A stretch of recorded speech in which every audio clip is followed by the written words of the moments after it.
Amados irmãos e queridos amigos visitantes, graça e paz da parte de Deus, nosso Pai, e de Jesus Cristo, a esperança a nossa. Só Deus sabe a alegria que vai no meu coração ao voltar a este púlpito, ao convívio desta igreja amiga, desta cidade simpática, recordando fatos extraordinários que marcaram a minha vida aqui em Ipirá, numa hora difícil da minha vida. Meus irmãos, a mensagem que Deus tem para nós nesta noite está no livro dos Salmos.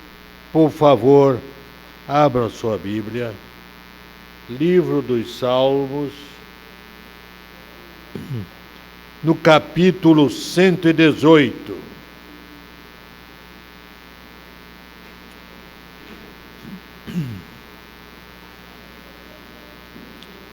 Vamos ler apenas um versículo. Eu gostaria que a igreja inteira, assentada mesmo, fizesse comigo um lindo coral na leitura deste verso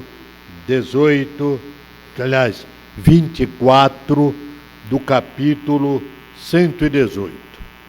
Repetindo, Salmo 118, versículo 24. Podemos ler juntos? E este dia fez.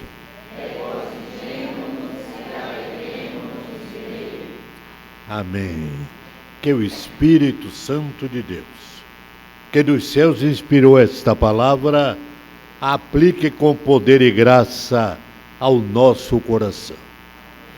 Observemos, irmãos, que o salmista diz duas coisas distintas, mas interlaçadas. Primeiro, este é o dia que o Senhor fez.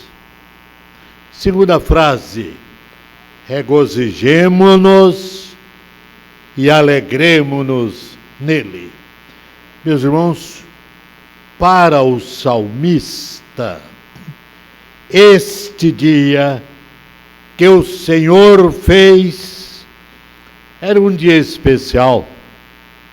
Nós o chamaremos de um dia augusto, um dia elevado, um dia diferenciado, um dia muito especial. Toda vez que Deus interfere na vida de uma pessoa, homem ou mulher, jovem ou idoso, toda vez que Deus interfere na vida de um povo, este dia passa a ser um dia especial, um dia augusto, porque marca a interferência de Deus e sempre para o bem. Meus irmãos, há na vida das pessoas, sejam elas quais forem, dias e momentos em que a interferência de Deus distingue e marca este dia. O presbiterianismo em Ipirá nasceu de um dia augusto na vida de um homem e de um casal. Aliás, é bom lembrar que o grande poeta Castro Alves, celebrando a vitória das tropas baianas contra os portugueses no dia 2 de julho de 1823. Os irmãos se lembram que após a independência do Brasil, os portugueses da Bahia resistiam e não queriam deixar o Brasil livre. Travou-se então a chamada Guerra da Independência na Bahia. E no dia 2 de julho foi o dia da vitória final, em que as tropas baianas varreram em Cabrito e Pirajá os portugueses de uma vez. E Castro Alves, o notável poeta, canta aquele dia, dizendo: há desses dias augustos nas tumbas dos briaréus, como que Deus baixa à terra, sem mesmo descer do céu. Castro Alves tinha razão. Um dia augusto, como que Deus baixa à terra, sem mesmo descer do céu. O presbiterianismo em Ipirá nasceu bem lá atrás, num dia augusto, para um homem ligado a esta obra aqui, João de Souza Góes. Eu vou pedir ao nobre pastor da igreja a gentileza de ler uma frase só. Esse livro é uma biografia de João Góes. E o escritor, no início do livro, dá uma frase que vale pelo livro todo. Ele vai descrevendo os lances da vida de João Góes. E a certa altura, ele põe um nome num capítulo, Com Deus e com a Bíblia. Ele fala do João Góes empresário, do João Góes político, e agora ele fala com Deus e com a Bíblia. O pastor fala, a gentileza, lê só a primeira frase. O que é que diz?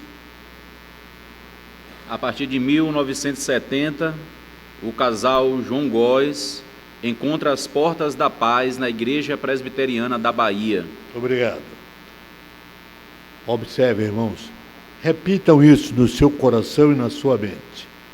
A partir de 1970, o casal João Góes, que era João Góes e Dona Mariana Fonseca de Góes, Dona Zilu, alguém aqui pode se lembrar, quem sabe, de Dona Zilu, esposa do João Góes.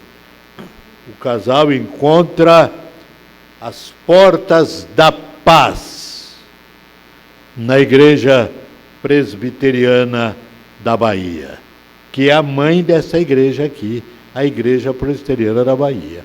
E que tem aqui agora, além do seu pastor emérito, aqui o presbítero Renato, sua esposa, professora Marina, da Igreja Presbiteriana da Bahia, continuando a história de uma igreja que mandou o seu pastor num momento difícil.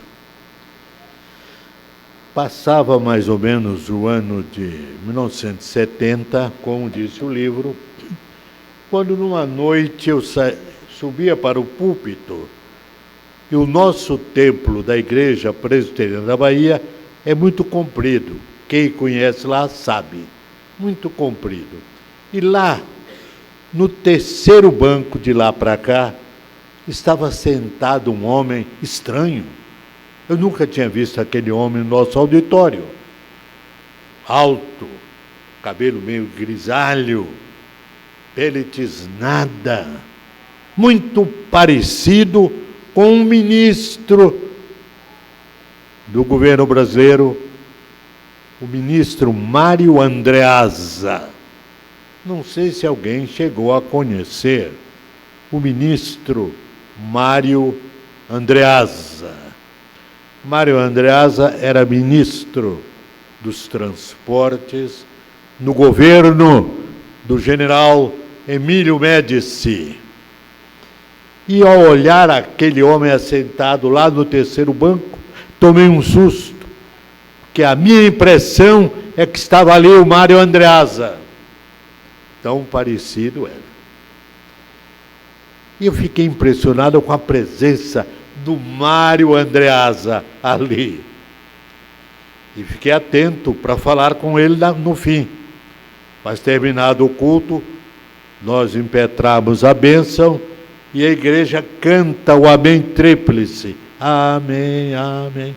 E eu fiquei no púlpito cantando o Amém Tríplice com a igreja.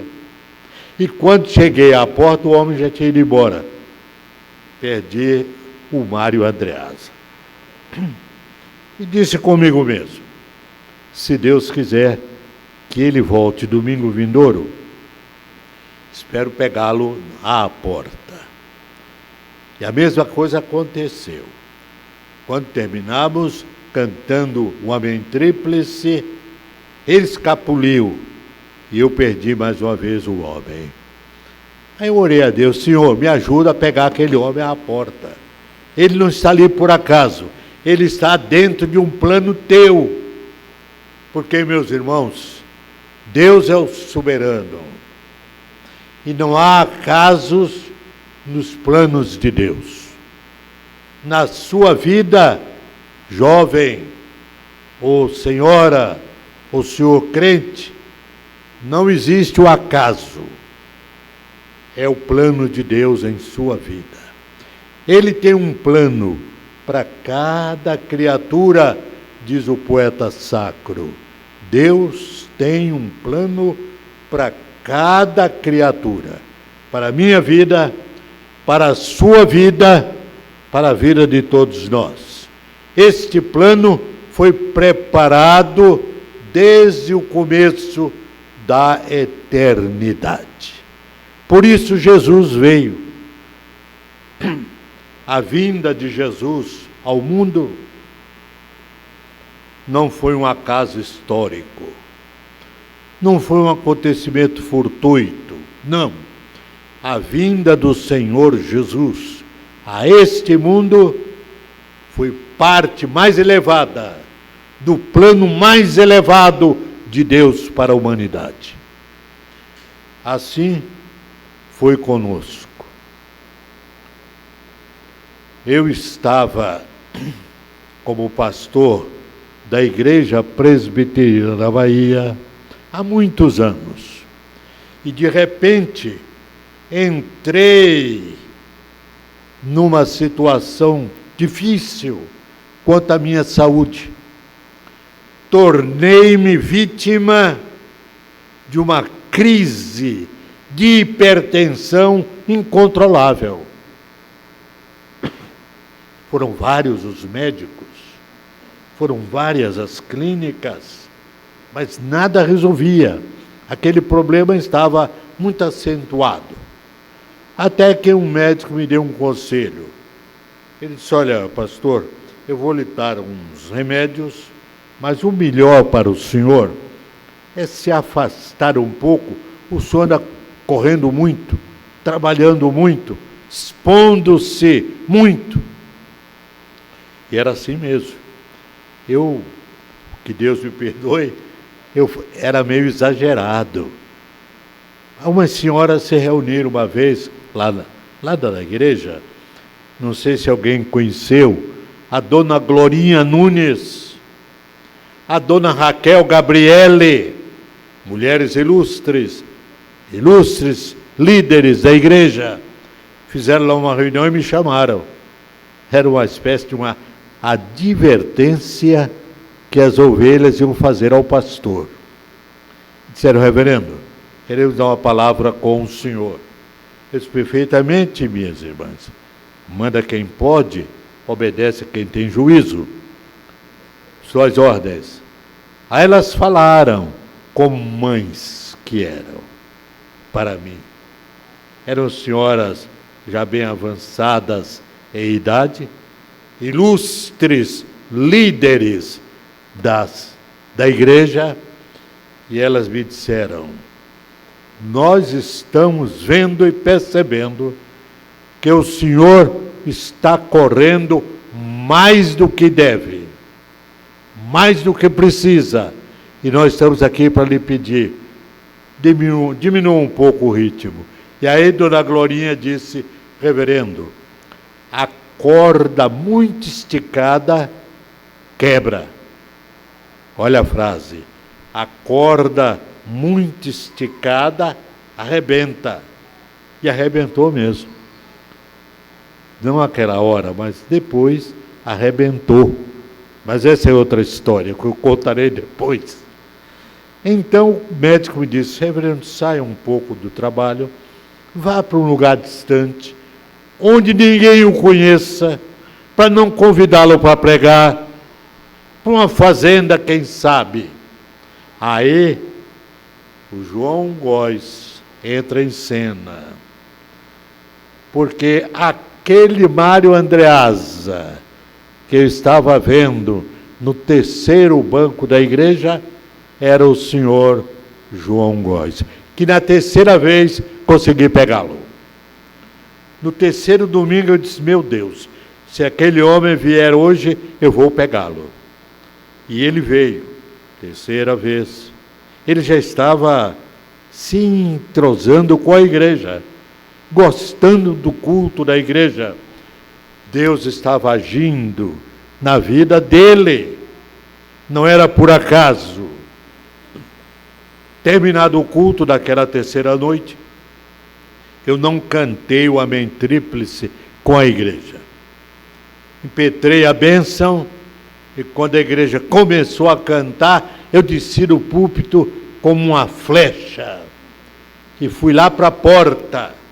E quando cheguei à porta, ele já ia saindo pelo canto esquerdo. Aí eu disse: cavalheiro, por favor, quem é o senhor? Ele parou. Quero cumprimentá-lo. Aí ele veio: se eu sou João Góes. Sim, senhor, muito bem-vindo. Quero saber do senhor, visto que o senhor já é a terceira vez que vem aqui, eu posso lhe fazer uma visita? Ele disse: pode, pastor, especialmente para minha mulher. Bom, isso é outra coisa, viu?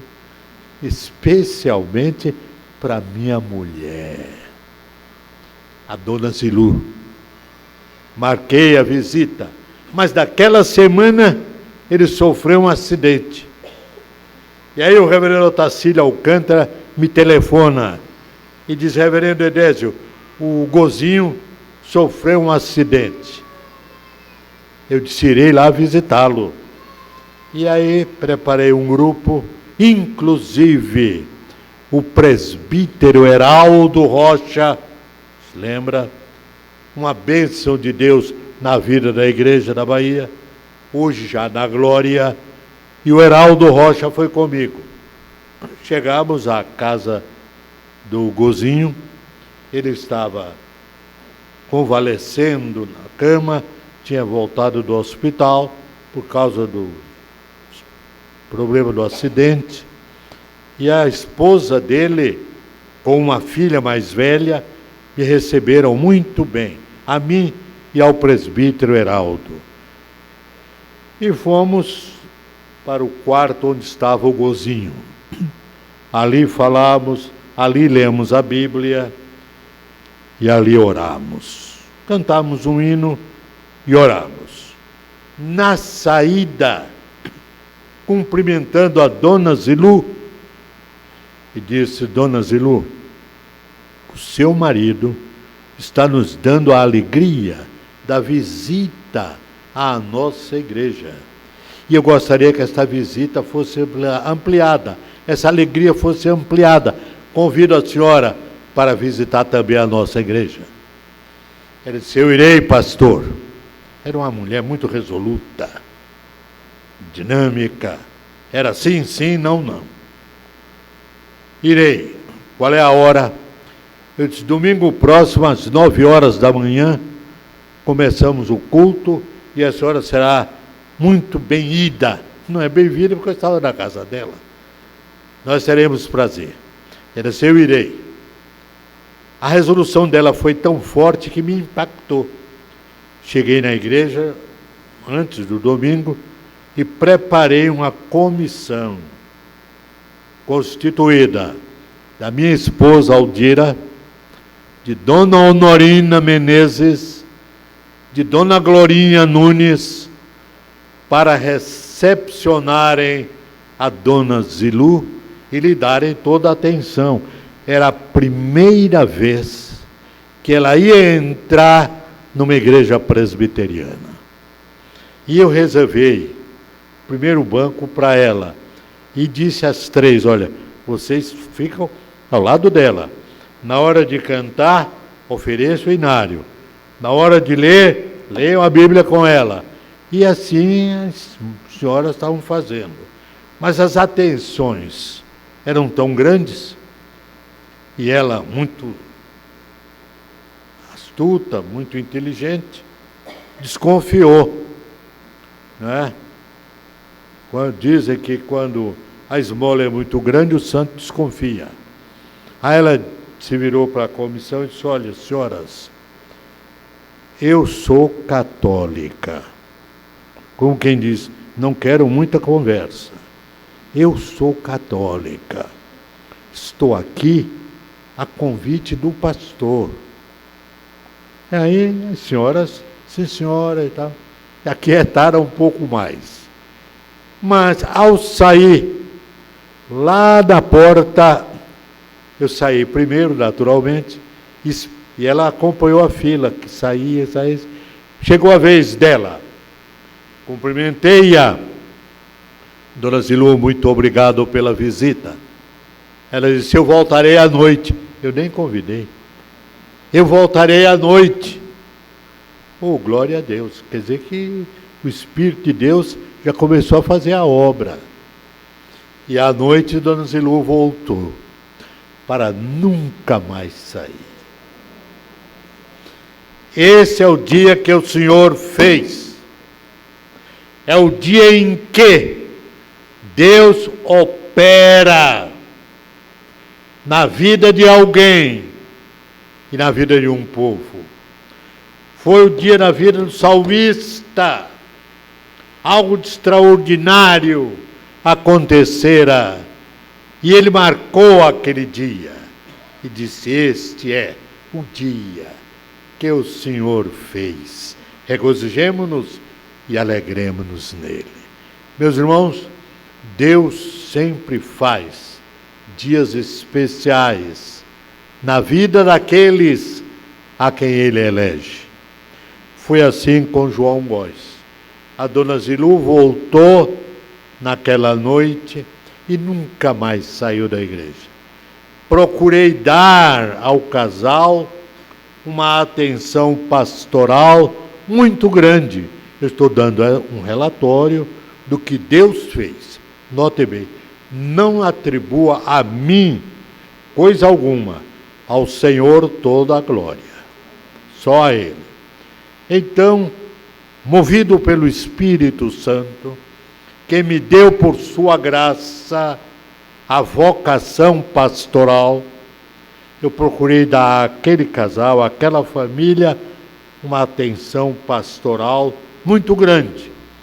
E aqueles laços foram se estreitando de tal maneira que no ano seguinte, umas senhoras fizeram uma reunião lá na casa dela. Ela já estava frequentando a SAF, e a SAF foi lá. E a certa altura, uma senhora perguntou: Dona Zilu, quantos filhos a senhora tem? Ela disse: 8. Bom, corrigiu. 7 gerados no meu ventre e 1 gerado no meu coração. Esse um era eu. 1 gerado no meu coração. Os laços se estreitaram tanto que ela já me considerava filho dela pelo coração. E foi assim que, unimos a família. Foi assim que Deus usou a família, fazendo dos filhos deles meus irmãos pelo coração. Hoje mesmo falei com um deles, que é o líder da família, o Dr. Joaci Góes, aquele que foi candidato a vice-governador há pouco tempo. E eu digo sempre para ele: Joaci, eu não descansarei enquanto não tiver a graça de Deus de vê-lo como governador da Bahia. De fato, não estou fazendo política, mas será uma bênção de Deus para o estado da Bahia o dia em que Deus permitir Joaci Góes como governador. Falei com ele hoje. Parabenizei-o porque hoje é aniversário dele.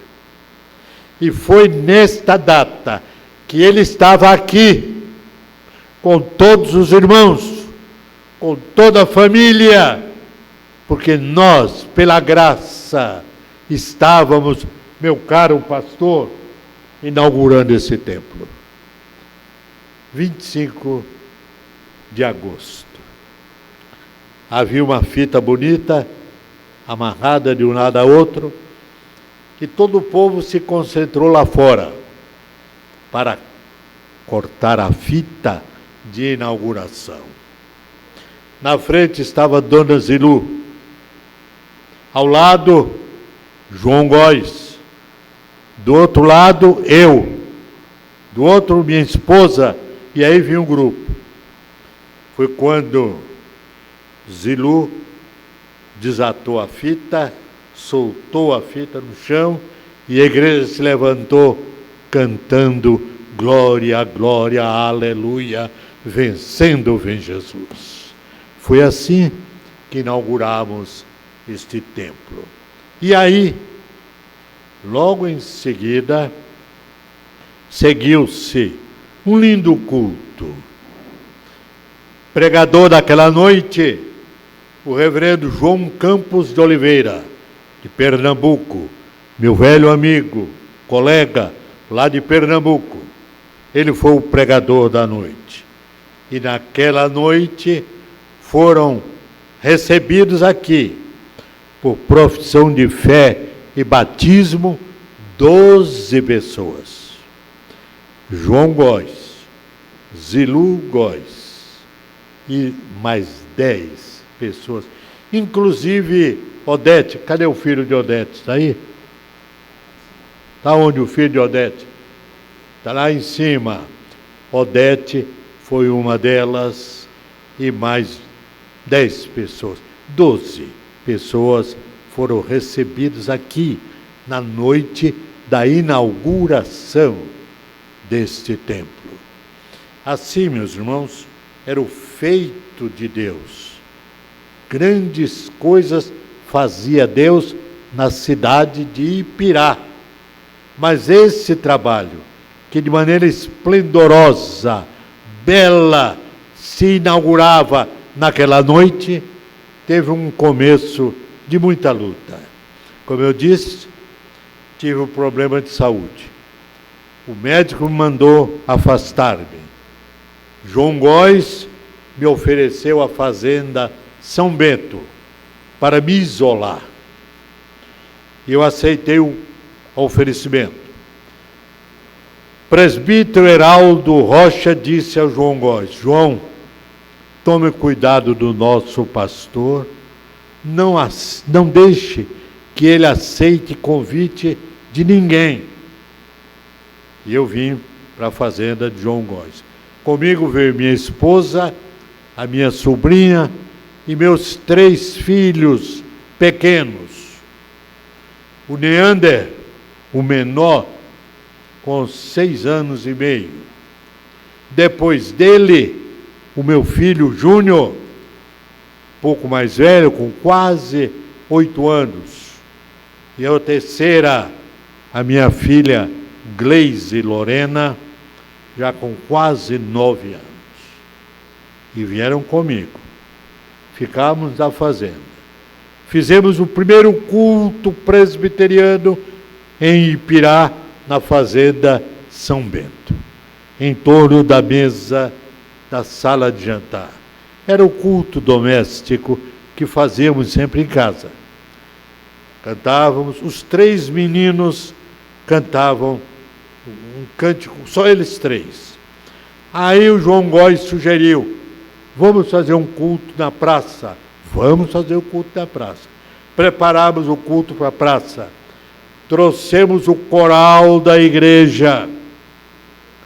E aí, quando chegamos ali na praça, ele disse: é aqui, nesse coreto. Eu disse: espera aí, João, na frente da igreja católica vai parecer uma provocação, não?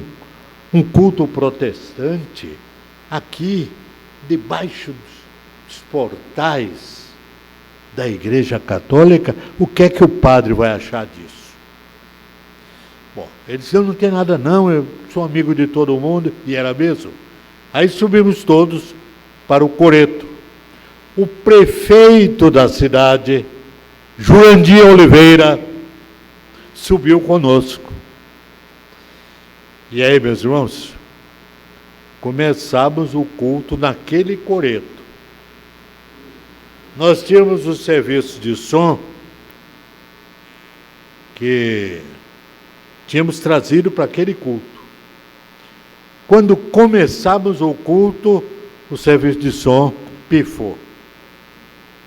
Ao nosso lado estava o grande companheiro Gesonias Simões, um dos pioneiros desse trabalho.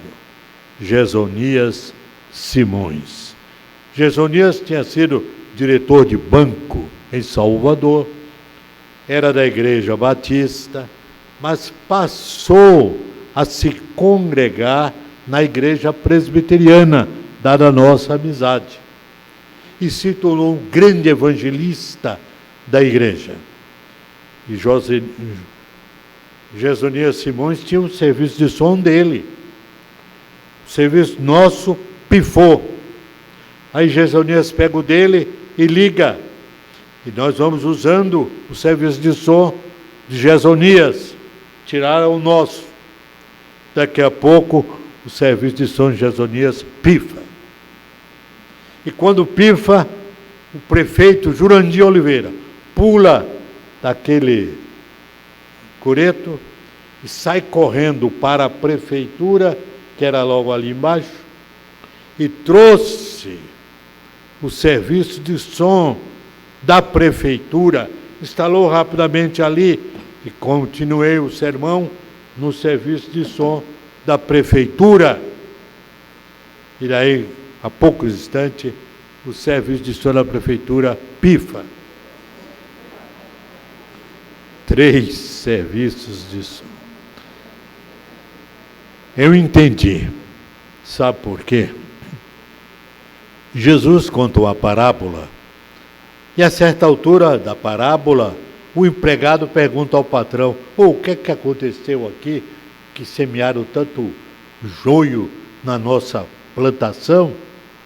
O patrão deu uma resposta simples e clara: um inimigo fez isso. Eu repito: um inimigo fez isso. 3 serviços de som, pifando, um após outro, um após outro. Um inimigo estava fazendo aquilo. Por quê? Porque, embora o diabo não seja onisciente, ele é suficientemente inteligente para prever alguma coisa dentro da órbita da sua visão. E dentro dessa órbita, ele percebia que aquele trabalho que começava lá no coreto da praça poderia desembocar-se num trabalho grande, próspero e salvador. E por isso, para não chegar a uma vitória contra ele, como esta igreja é uma vitória contra o diabo, ele procurou fazer tudo para impedir a partir daquela hora. Mas o trabalho foi feito, mesmo sem som. Deus nos deu força suficiente para concluir o sermão na base da palavra sem som. Daí por diante, João Góes sugeriu que nós fizéssemos cultos de casa em casa. Começamos na praça e fomos fazer agora cultos em frente ou nas casas dos amigos de João Góes. A primeira casa em que nós fizemos o culto foi na casa de Cazé. Não sei se alguém aqui se lembra do senhor Cazé. O Cazé era tio de João Góes. Foi na casa dele que nós fizemos o segundo culto. O primeiro foi na praça. O segundo foi ali. O terceiro foi na frente da casa de Dona Odete e do... Como é o nome do marido dela? Como era o nome do marido de Odete? Neca, era Neca. Exatamente. Em frente à casa de Odete e Neca. Fizemos o terceiro culto. E os meninos cantavam. Minha filha tinha uma flauta doce, com 8 anos e pouco, quase 9. Ela ficava em pé na frente do grupo, o grupo lá fora, na praça, uma multidãozinha. Eles ficavam em pé e ela tocava a flauta, dava o tom. Depois de dar o tom, ela dava os números. 1, 2, 3. E eles atacavam e cantavam. Guia-me, Senhor, guia-me na retidão, pois tu, Senhor... Aí cantavam. E o povo tinha uma alegria muito grande, vendo aqueles meninos pequenos cantando tão bem assim. Depois que eles cantavam, eu fazia perguntas do catecismo infantil. Quem vos criou? Eles respondiam, Deus. Quem mais criou Deus? Eles diziam, Deus criou todas as coisas. Para que fim vos criou Deus a vós e a todas as coisas? Eles diziam, para a sua própria glória. Como podeis glorificar a Deus? Amando e fazendo o que Ele manda. E era assim. Na praça pública, a multidão admirada, aqueles meninos pequenos e tão sabidinhos, modéstia à parte. E cantavam, os meninos cantavam. E respondia o catecismo. Meus irmãos, foi assim, de porta em porta, que implantamos o trabalho em Ipirá. Houve uma reunião nossa na praça, uma praça ali, um pouco mais ali adiante. Estávamos lá na praça, e daqui a pouco as nuvens pesadas e negras tomaram conta dos céus. Era uma tempestade que ia cair com violência. Aí a multidão que estava ali começou a se inquietar para correr. Deus pôs no meu coração que não era para ninguém correr. E eu orei no meu coração, Senhor, segura essa tempestade. Eu disse, pessoal, não precisa ninguém correr, porque não vai cair chuva aqui. E o povo acreditou. E ninguém correu. Mas a nuvem negra, pesada, despejou toda ali adiante, na saída de Ipirá. Mas caiu um aguaceiro que encheu toda aquela área da cidade. Mas ali naquela praça não caiu um pingo d'água. Deus é o Deus das grandes coisas. Este é o dia que fez o Senhor, um dia augusto, um dia grandioso, quando Deus interfere, realizando o impossível para o ser humano. Era impossível para nós segurar aquela tempestade, mas para Deus não era. E Deus segurou. Caiu a chuva ali, temporal enorme. Quando nós voltamos da praça, já voltamos pisando dentro d'água. Mas ali onde nós estávamos, nem um pingo d'água caiu. Meus irmãos, o dia que Deus faz é o dia em que milagres extraordinários se fazem. Por exemplo, falei em Cazé. Cazé, tio de Gozinho, de João Góes. O Cazé, marido de Dona Laura, fumava, mas fumava, como diz o sertanejo, como uma caipora. Fumava tanto, que se acordava à meia-noite para fumar, ou de madrugada para fumar. Fumava tanto que os seus sobrinhos, Joacir, Jefferson, se reuniram com ele e disseram: tio, ele era tio deles, nós vamos lhe dar um salário grande, para o senhor deixar de fumar. O Cazé se aborreceu com eles, porque não ia deixar de fumar. Veio a conversão de Cazé, de Dona Laura e de todos aqueles que compuseram aqueles 12 primeiros. E após a sua conversão, sem que ninguém lhe pagasse nada, Cazé deixou de fumar. Esse é o dia que o Senhor fez, porque o dia em que Deus age, é o dia em que Deus opera na vida das pessoas, na vida das comunidades. O nosso Deus, meus irmãos, é o Deus vivo, é o Deus que age, é o Deus todo-poderoso, é o Deus que tudo pode e realiza tudo de acordo com a sua santa e boa vontade.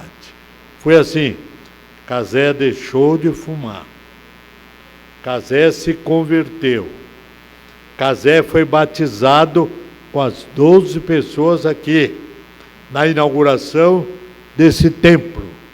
E era com um cuidado enorme que Cazé cuidava do jardim, desse templo, desta casa.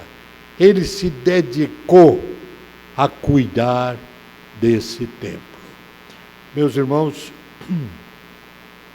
hoje nós estamos celebrando não apenas um aniversário do trabalho presbiteriano em Ipirá, mas estamos celebrando, guardemos no coração, um feito de Deus na cidade de Ipirá.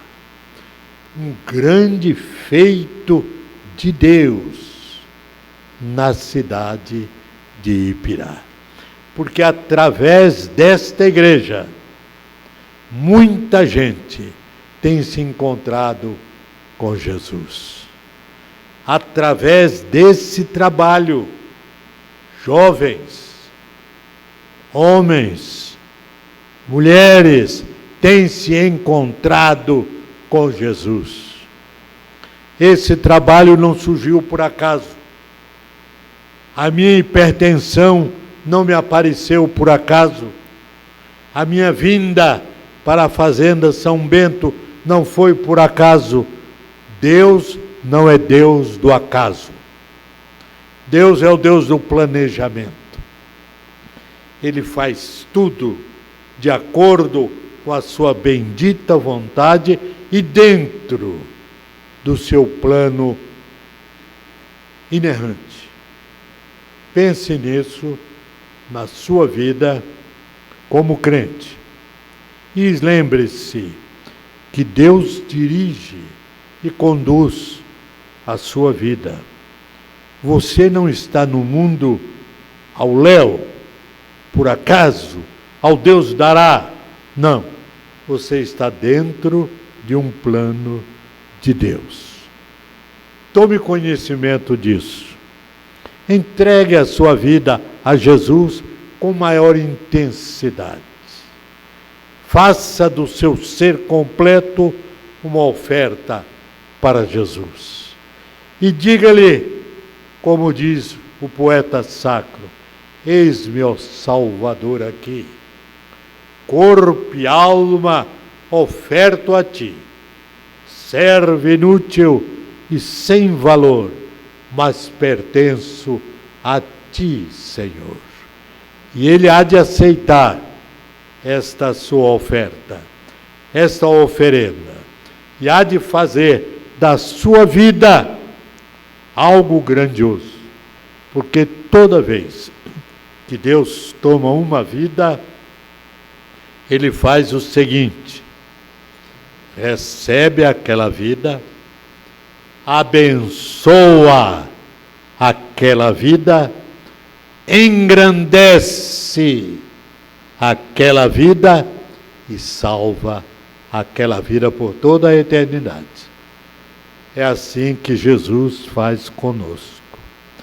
Ele toma o nada que nós somos e nos transforma no muito que Ele pode transformar, preparando-nos para uma vida vitoriosa neste mundo e para uma vida gloriosa na eternidade. Este é o dia que o Senhor fez. Regozijemo-nos e alegremo-nos nele. Amém.